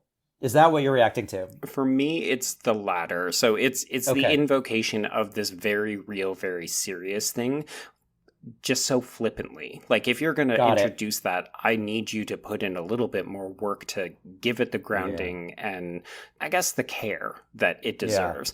Which it certainly wouldn't have happened in 2001. No. You know, in a bro movie. I do agree that you should watch a movie in the scope of the time in which it was made. Like, this movie is a time capsule. Like, if you showed me this, I would be like, oh, that's clearly the early 2000s. Like, it's very obvious. Yeah. That being said, yes, I mean, like, I still can't get rid of the 20-year sense of growth I have done as a person with stuff like this, and the industry. I mean, again, sometimes, you know, not all the time, but like, it's still like, I can't get rid of that sometimes. So I know why it was done like this. I know why it wasn't given thought, because that's just not something that was happening in 2001. It still doesn't like it. So I get why you could say, oh, I'm giving it a pass for that. Yeah. And on a level, I can see that. Because if I liked the movie, I'd be more inclined to give it a pass. But because I don't like the movie, I'm less inclined to give it a pass. Yeah, that's fine. Yeah. I mean, trust me, this film is offensive. There are many legitimate reasons this film is offensive. And, you know, this is one that offends me less than the other things. Because the other things feel conscious, too. Whereas this one just feels, you know, like nobody's paying attention. Yeah, like we wrote this in without even really thinking about it, because we never even considered. Yeah. No, you know what? That's fair, because even Joe and I myself have like, we have probably said things on this podcast that have been like, oh, like, in hindsight, that's offensive. We weren't thinking about it, and that's the issue. I'm sorry, maybe not. I'm not going to speak for Joe. For me, I have said things like that. Yeah. And I don't think we need to belabor the point anymore, but particularly from a 2021 perspective, this is the part that for me was like, oh, wow, no. It is a very small part of the film, so I don't think it's the kind of thing where you're like, oh, I can't recommend this film to anybody. As you said, Paul, there are far worse grievous offenses this film is committing that would make me say, don't watch it. Particularly, this was a moment where I just said, oh, this really took me out of everything the film is doing because I don't understand this creative decision. But that's a very 2021 mindset. Yeah. Okay, so at this point, this is where the pair go for another dinner. And this is where we get yet more exposition about where vampires come from. And the short and long story of it is that they date back to medieval French knights who pledged their souls to Abaddon in exchange for eternal life. But what I loved, so first of all, they made this pact with the demon Abaddon. The sun came up, and they were so ashamed with what they had done, they couldn't stand the sight of each other. So they hid in caves until nightfall, and that's why vampires can't be in the sunlight. Yeah. So wait, so Paul, you don't read anything queer in some of this stuff? They were so ashamed of what they had done. I mean, They went to the closet, the caves of the closets of the medieval times. Yeah, I mean, I don't know. The whole thing is so absurd. Yeah, it is. No, you're not wrong, sir. I remembered this scene being like 10 minutes long, and it's not. It's like a 2-minute scene, but I think it's so, again, it's just that air of like, you think you know about real vampires? Well, we're gonna tell you how it's really like, and it's like stupider than you thought. Yes, it's exactly. bad. Oh, you thought it was Romanian? No, it's actually the French. We should blame vampirism on the French. Yes.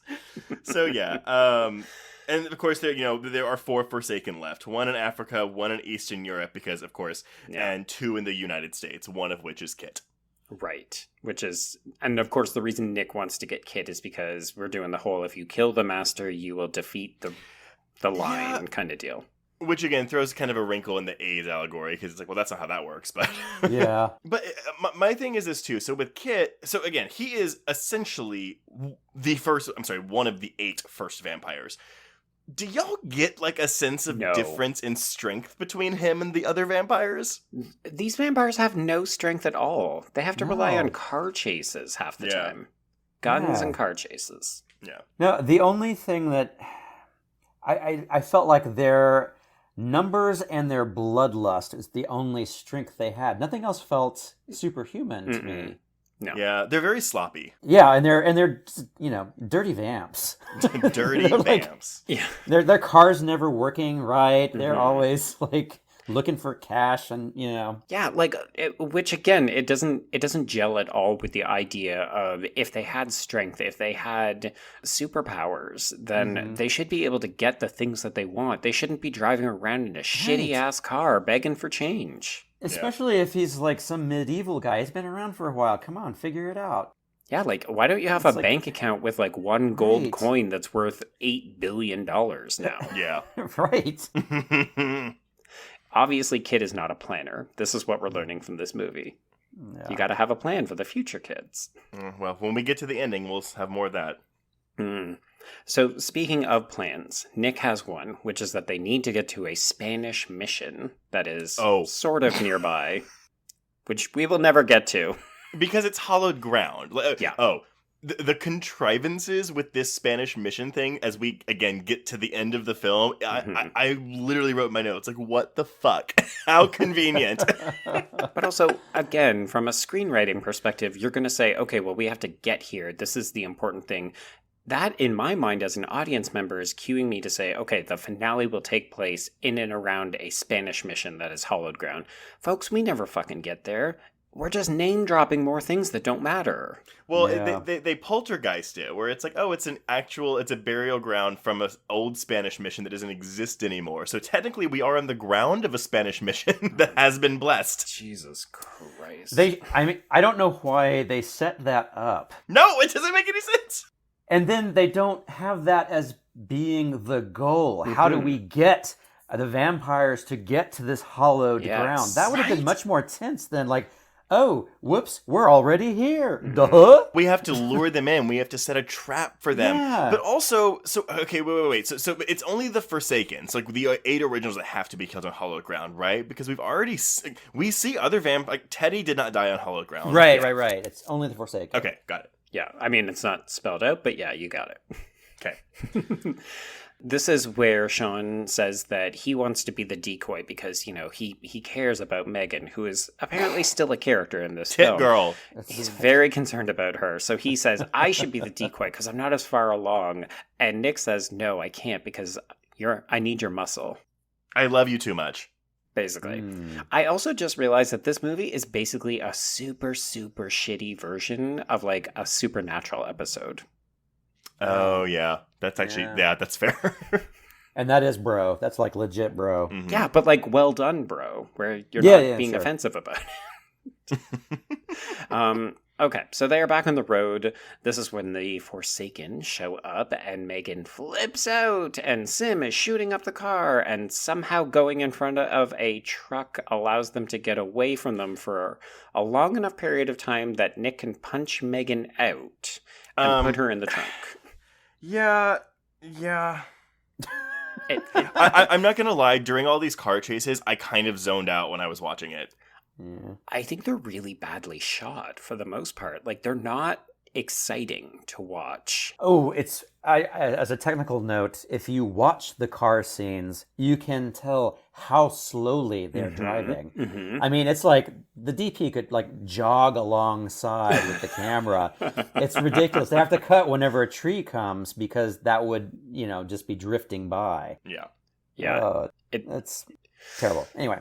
Yeah, it's one of those things where if you start to pay attention to those kinds of things, your enjoyment of this movie will just drop like a stone because you really start to see the wheels coming off it. And not like literal wheels, like filmmaking wheels. Plus, you can see the camera in the side of the car every single time. Oh, no.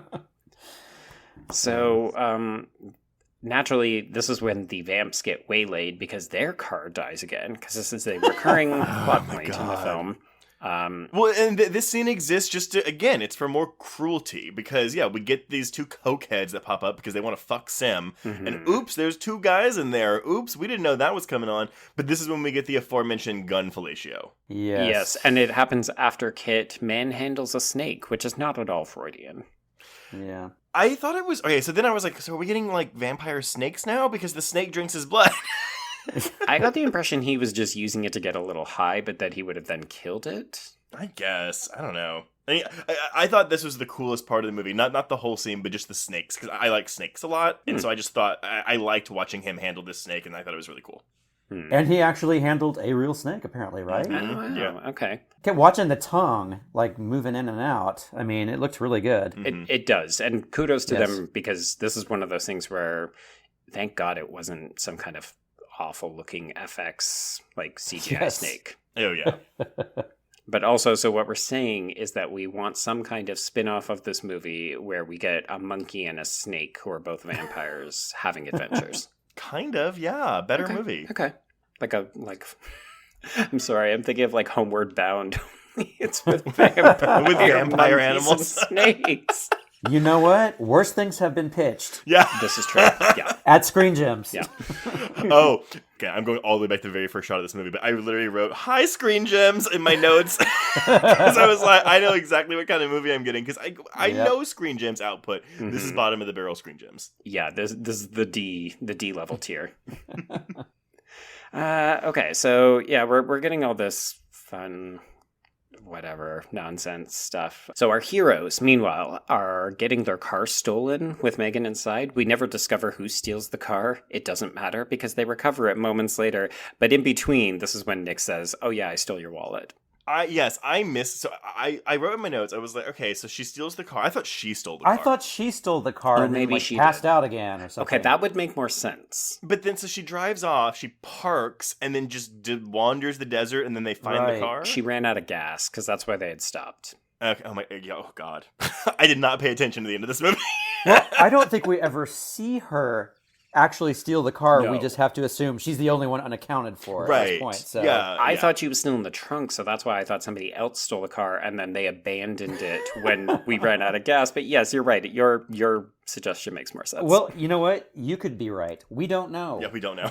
There's nothing to tell us. You know what? It was the monkey and the snake. One of them working the wheel, one of them working the pedals. Oh my God. Which is which, though? I'm imagining a snake driving a car like, oh shit, it's a stick. So yeah, and then we get another car chase. We do indeed, yes. I wanted to highlight another piece of choice dialogue because, of course, their car won't start now that the vampires are approaching, and Nick yells at Sean to yank the gear shift. But but we don't see it, so it just kind of looks like it's like under the cover action. Like the gear shift is his cock in this scenario. Yeah. Thank you for spelling it out, Trace. I think that my sex radar had been beaten up at this point. Right. It's like decided there wasn't going to be anything going on. So I missed all that. I mean, this is me grasping at straws being like, oh God, what else can I fixate on? Because yet another, let's play chicken. Okay, sure. I guess we'll do this. This is where Penn blows himself up because he's a friggin' idiot. Yeah, I mean, here's the thing. So, because we're gonna, I feel like we're gonna go through this climax pretty fast because we have 20 minutes left of this movie still. And it's just a bunch of nonsense with gun shooting. But we have to introduce a whole new character also. Oh, right. Yeah, so anyway, we end up getting to this gas station / hallowed ground, which is owned and or run by Ina, who is played by Carrie Snodgrass. And we... Slumming. Oh. Yeah. I mean, she at least looks like she's trying to make this character convincing. Yes, she is. Apparently she was a last-minute replacement, and I don't know if it was replacing a previous actress or if it was... oh, we're going to add a new character into this movie at the last minute. I don't know what but all I know is that she was a last minute replacement or addition. Interesting. Okay. The whole time she was like, I was in a Brian De Palma movie. I'm classier than this shit. Yes. Well, everybody's got to make a mortgage payment, so. Yep. This is where we get really pointless and unnecessary backstory for Megan. So we get the whole thing about how she was supposed to get killed by Teddy, but Teddy couldn't do it. And, Kit feels a connection to her, and that's why they've been chasing them all along. And it's like, who could fucking care? Yeah, it's like we're winding it down now. These are not, this is not the time. It's not contributing anything to what we know. And this is when we get Megan's first line of dialogue, and no one asks her for her name. No. We're under attack. I want to like the part where Sim basically just barges in and does everything herself, because it kind of looks amazing. She gets shot by Nick, but then she rolls out the window. But then there's this horrible, stupid fucking thing where she gets electrocuted because her gun is touching a live wire. Yes. And what the I'm sorry, I feel like I'm swearing so much, but I'm just it looked really bad and also made no sense. It looked like vintage Star Trek. Yes, exactly. It's that the electrical bolts were terrible, and it's what you're laying in the hay. Mm-hmm. It's an over the top shot. Looking down, she's laying in the hay.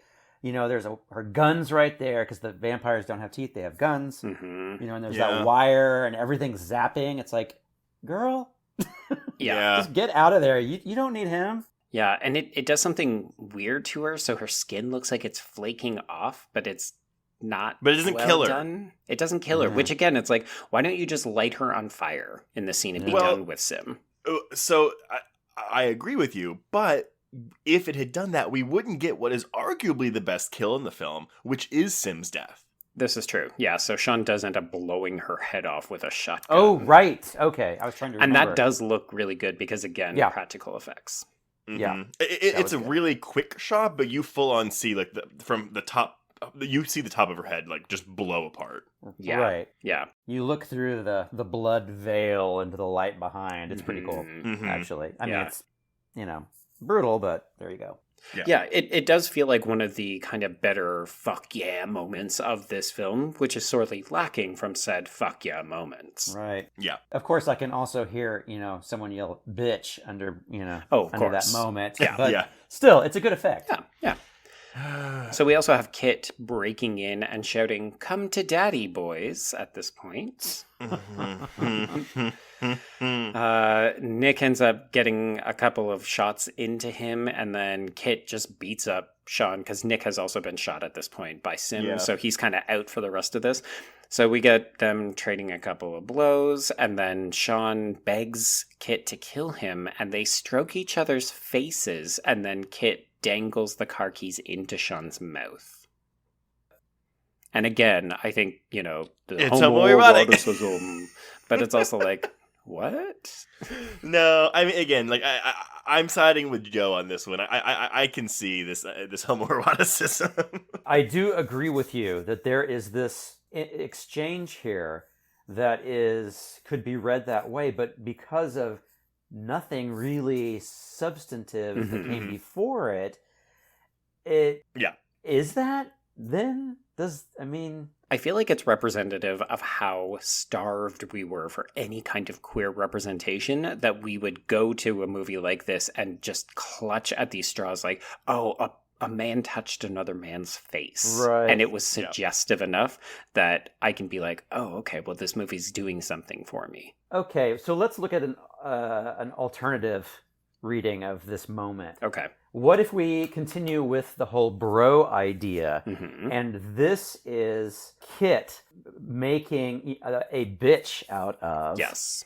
Sean. Is that his name? Sean. Yeah. Okay. I see what you're saying. And, you know, kind of making him, just like the fellatio with the gun scene. It's humiliation. Yeah. It's like rapey. Yeah, it's rapey, it's humiliation. He is saying, you are now my slave. Yeah, I own you now. Yeah, I own you now. So, I mean, yes, there is kind of a sexual dominance that could be read into that, but I would not call it homoerotic. I mean, it's not shared. Right. Mm-hmm. You know, it's more humiliation. It's more, you know, I'm going to make you the thing you despise. Okay. That's interesting, Paul, because I wonder if you would be more inclined to see some of this stuff as homoerotic if this film was sexier.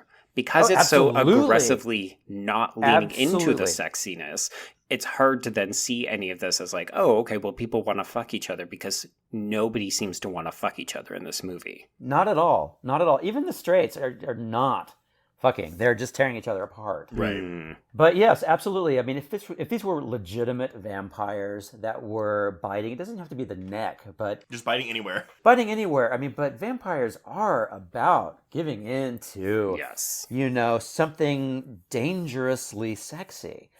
Or sexily dangerous. However you want to read it. Yes. And there's none of that. No. But yes, holy shit, I would be all over it if we had, like, you know, hot bisexual vampires or pansexual. Because he's got the snake and the monkey. There we go. Yep. But, you know. Well, there is Anyway. 2 new lackeys. There you go. So yeah, that's my take on it. Okay. That's fair. I can buy it, yeah. Yeah. So, okay, and then he dies. Like, he dies. I mean, basically, yeah, like, Sean manages to pin him to a wall, it almost works, it doesn't work, and then he ends up catching Kit in the Breaking Dawn, and he shoots him Doesn't a he bunch run out of times. gas again? He does, yeah. Oh my He god. runs out of gas. It's like the 8th time we've run out of gas in this movie. Yeah, yeah. Running out of gas is a fucking plot point that happens no less Yes. than 2 to 3 times in this movie. Right. Yep. And it was good in Romeo and Michelle. Well, it also only happens once in Romeo and Michelle. Yeah, you can use it, but you've got to use it judiciously. Yeah. Oh my god, as my fucking list comes out. All right. Yeah, so Kit goes up in flames. I do love the moment where Sean clearly rescues Nick, and they just leave. Like, they do not give a shit about Ina, and they do not give a shit about Megan, who have to, like, find their own way out. So I'm going to move forward to the hospital then, because so basically Megan is then giving us the recap of what happened. And what I love is Ina, who is now, you know, a character in this film, No. doesn't remember anything. She got amnesia after this climax. Yeah. Also, it should be noted, we never see Ina again. So this is delivered by Megan, but Ina is out of this movie. Yep. Ugh. And again, like I said earlier at the very top of this episode, Megan's just going to go stay with her aunt and uncle, which means that she is no longer, I guess, being sought after by the cops for the bloodbath of her family. Right. No. Apparently that's all been put in the rearview mirror, so to speak. Yep. Because Megan doesn't matter, because what matters is Sean. Well, And I do love, though, that this movie doesn't even try to pretend that there's any interest between Megan and Sean. She doesn't say, you could come with me, and he doesn't have to refuse her. She's just like, I'm going to leave, and he's like, okay, bye. By the way, also, have you seen Nick? Because I'm looking for Nick. And this is arguably, for me, I would say, really the only homoerotic part of this movie. The Dear John letter? The what? Bert? Oh no, not the Dear John. Sorry. Just this ending from the hospital scene to the finish of the. I mean, we clearly have no sexual desire between the woman who's now conscious and our lead, who is injured and disinterested too. Yeah. And then we get the Dear John letter. You take it away. Yeah. And then he spends 3 months looking for this guy. Yes. Presumably at the risk of, like, his entire career, maybe at the risk of missing his sister's wedding, but now these 2 boys are going to go hit the road and they're going to find that other missing vampire. Okay, but here's the thing. They're only doing this because Nick was not cured when Kit died. So he's like, oops, I guess my Forsaken's a different one. But we get this line. which is the drive-off line of the film that closes the film. He's been a bad boy, Nick. As they both put on sunglasses like it's fucking David Caruso. Yep. Yeah! So the 3 months of driving around looking for this fellow to pick up this hitchhiker. No money. No money. He's got that ET money. Yeah. Right. That is what I think is really the only... They have the only relationship where it seems like they care about each other. Right.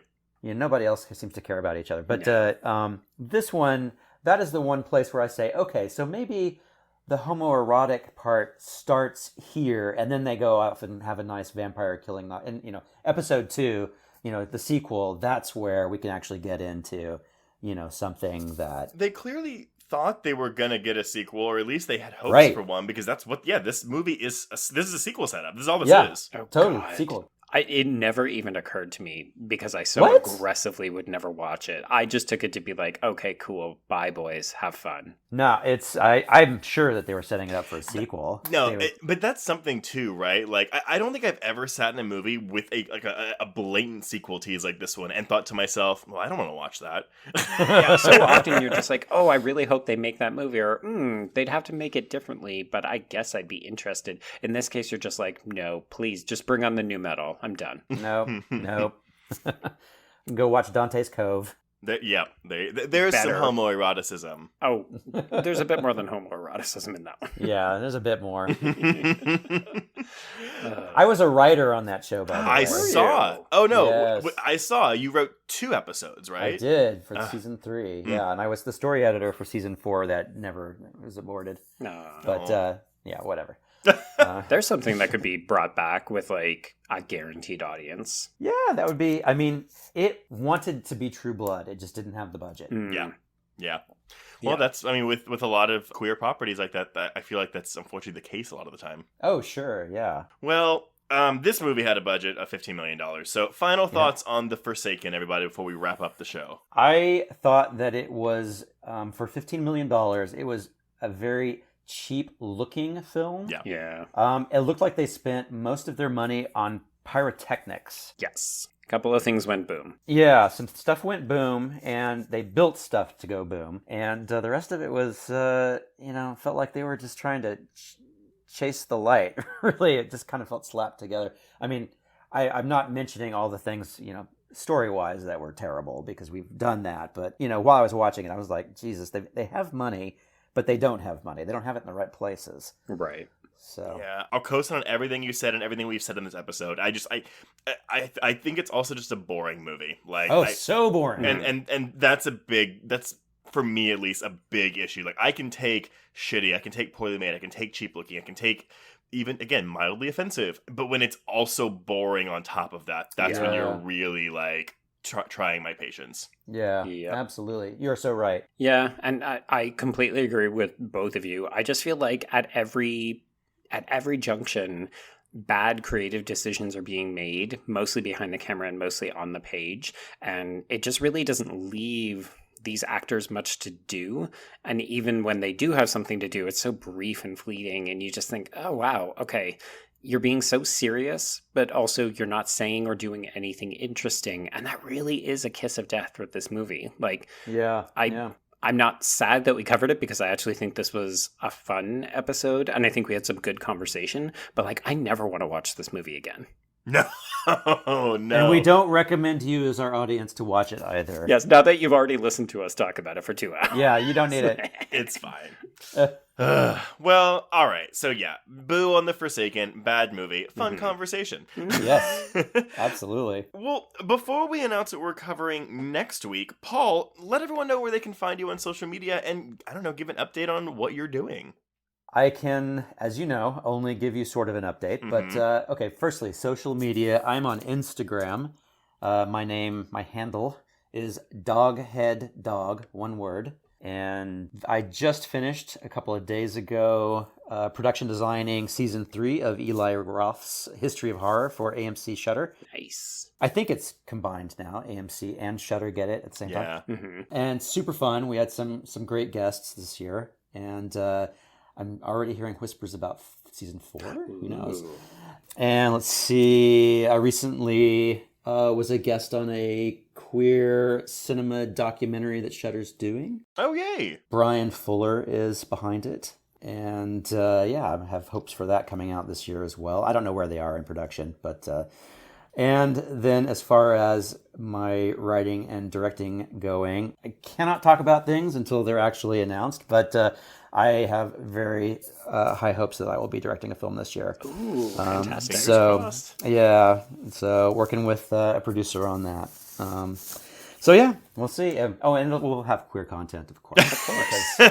If it didn't, we'd come and track you down. Yeah. Again, thank you so much for that update. I know that when it comes to, again, TBD development things, you can't really... You can't, and it's so maddening. Yeah.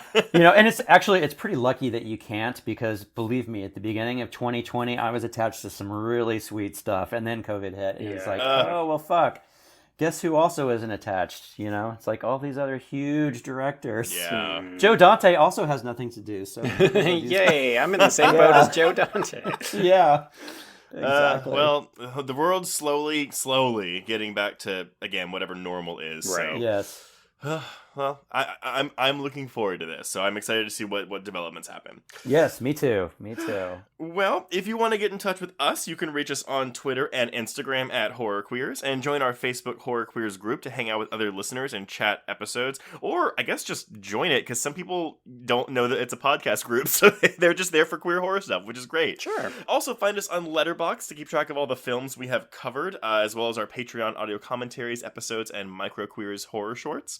We've also got a YouTube channel for those Micro Queers episodes, so you can go watch us talk about them if you'd like. If you have a moment, please rate and review us on your podcatcher of choice. And finally, if you want even more content, please support the show by becoming a patron at patreon.com/horrorqueers. Video Game Month is coming to a close after Mortal Kombat this past week, so we're moving into May, which, I guess we're taking on a Ghosts and Zombies theme, Joe.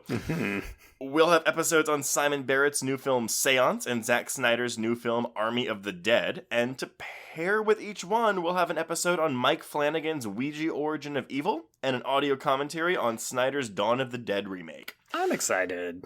I am too. I love the movies I've seen, and I'm looking forward to the new films as well. Mm-hmm.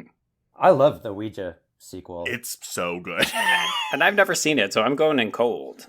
Oh, it's good. I didn't see the first film, It's so and good. the only thing that I was disappointed in the sequel is that they had to tie it into a film that I hadn't seen, and it was a little awkward, but it was so good otherwise. I think it works because it's a prequel. I mean, I get what you're saying, but yeah, the end of it is very much like, oh, right, we have to connect it to the first movie. Right, yeah. But yeah, no, it's super good. And I mean, I'm a big Mike Flanagan fan, so yeah. Yeah. But Joe, I didn't look at the schedule. What are we talking about next week? All right. So this is an interesting, slightly off-brand pick for us, Trace. We are traveling all the way back to 1990, and we're going to be covering a film called Mirror, Mirror by Marina Sargenti. And folks, this is not Mirror, Mirror, the Tarzan Singh Julia Roberts movie, so please pay attention.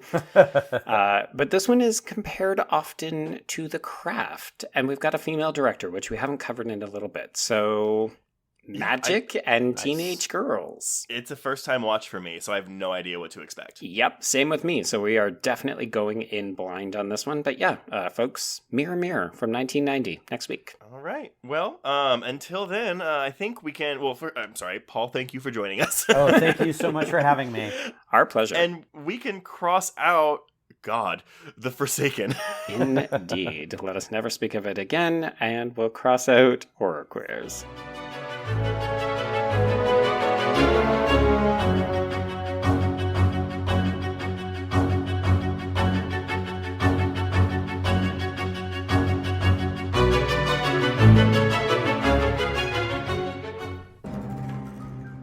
You've made it to the end of another bloody, disgusting podcast. Congratulations. If you like our programming, consider searching for other bloody, disgusting podcasts, such as Creepy, Horror Queers, The Boo Crew, SCP Archives, Nightlight, Margaret's Garden, Nightmare on Film Street, and more. It was late in the afternoon when the professor and I took our way towards the east, whence I knew Johnathon was coming. Johnathon Harker has asked me to note this, as he says he is hardly equal to the task, and he wants an exact record kept. Dear Madam Mina, I have read your husband's so wonderful diary. Strange and terrible as it is true. I will pledge my life on it. God preserve my sanity, for to this I am reduced. Safety and the assurance of safety are things of the past. I am in hopes that I shall see more of you at Castle Dracula.